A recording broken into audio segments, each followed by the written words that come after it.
So about ready for tip-off here. Bring in my broadcast partner, J.J. Johnson, who has played against both these teams as a member of the Vanguard University basketball team. What's your keys to the game, J.J.? Well, I think the first battle is going to be in the paint tonight, their MO, and not settle for the three ball. But Biola has to know that as well. So I think for Biola, they need to force Art to shoot as many threes as possible. As a matter of fact, I think they need to force him to shoot 33 balls. They have not shot that many all season long. The closest they got to that, ArtU that is, was 29 against Chaminade, and they lost that matchup. I think it's going to be a fun matchup of contrasting styles tonight. Left side, gets a pick. Tries to pass it across Capel. Capel got a piece of it. Up ahead now on the drive, all the way. Easy layup for Daniel Esparza. Yeah, two early turnovers here for the Urban Knights. Not a good sign for them, but at least you see that they are trying to attack the paint.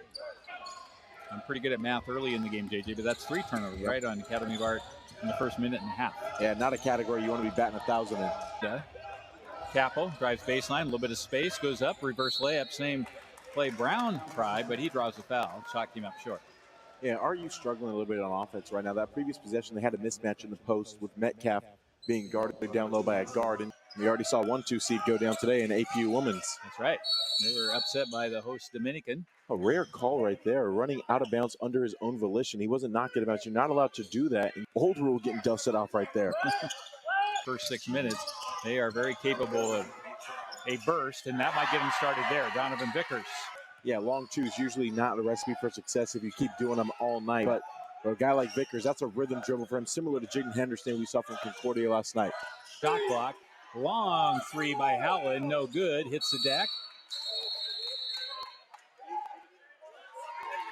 Another one you don't see at this level. People flop, and they're actually like, okay, that was a flop in the back of my mind, but, you know, I'm not going to call the check because I know 1 point is worth a lot. And first free throw from Vickers is good. And, you know, it's interesting because he shot the first free throw, but the horn went off, so they allowed him, and he missed it. They let him reshoot it. So now Biola is really upset. Yeah, you can see why. Brown with a long 3, got it. Davian Brown, his first basket of the night. It's a big one. It doesn't have to be pretty, I guess. I mean, that was an ugly possession there for Biola, and to come away with 3 points is a blessing. Armbruster made an immediate impact last night when he came in off the bench. Here he gets the ball stripped away, but it stayed with the Urban Knights. And you could hear Biola, as soon as they saw Armbruster in that middle third with a head of steam, they said, gaps, gaps, gaps. They all packed the paint right there and just clamped down hard. Vickers drives in, skips it back out to Metcalf. Metcalf will take it into the rack and put it up against 2 Biola Eagles, drop it home. Yeah, and that layup right there was set up by his mid-range that he shot earlier, because now all of a sudden Biola's in the back of their mind thinking, oh, this guy's capable of knocking down. He hit one last night as well. Fall for the shot fake allows him to get downhill an extra half step. Capo gets his man up in the air, draws a foul. And that's big time right there, getting Metcalf to pick up his second foul before our third immediate timeout, because Metcalf, I mean, he was a contention for Defensive Player of the Year, a man who's second in the conference in blocks per game and also top 15 in steals per game, which for a big man, you don't really expect that. I can almost say he literally was a contender every week for PacWest Defender of the Week. Fence right there from Payne. He gets the steal and the dunk. It's been several fans, and there's a turnover. There's Brown. He'll drive in, gets everybody up in the air. It's a big bucket right there to kind of quiet things down. ArtU is starting to get rolling there. They were getting some easy looks at the paint, some old boards. That's what ArtU likes. They like to junk it up, but Davian Brown did a really good job settling everyone down. On the shot clock, here's Armbruster through the paint. Biola has to be really careful right now because it's starting to turn. We talk about the styles of play at the top. This is starting to turn into ArtU's ball game. Before the halftime break, Vickers thought about it. Now 3-pointer on the way from the right side.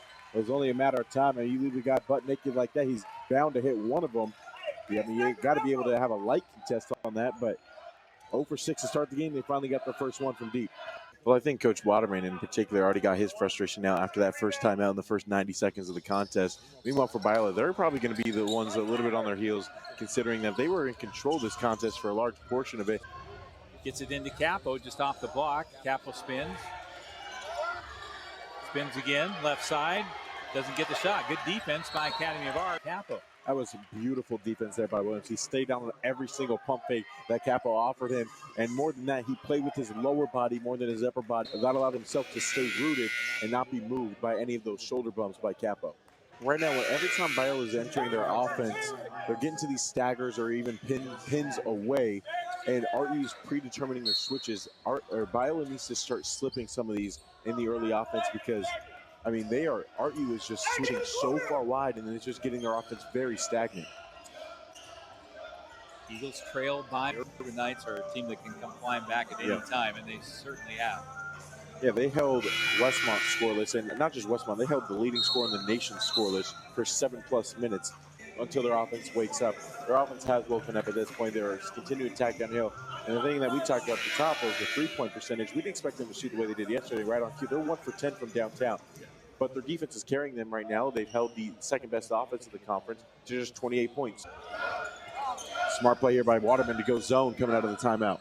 Academy of Art, their strength is in their numbers. We talked about their team effort. They've had 7 different guys score, none of them in double figures, and I think that's really healthy for them so far. Just some ugly shots. There were some forced threes, especially from Esparza on those deep wings, but I think an adjustment that Biola can make is slip some of those early screens because RU is just predetermining all their switches right now.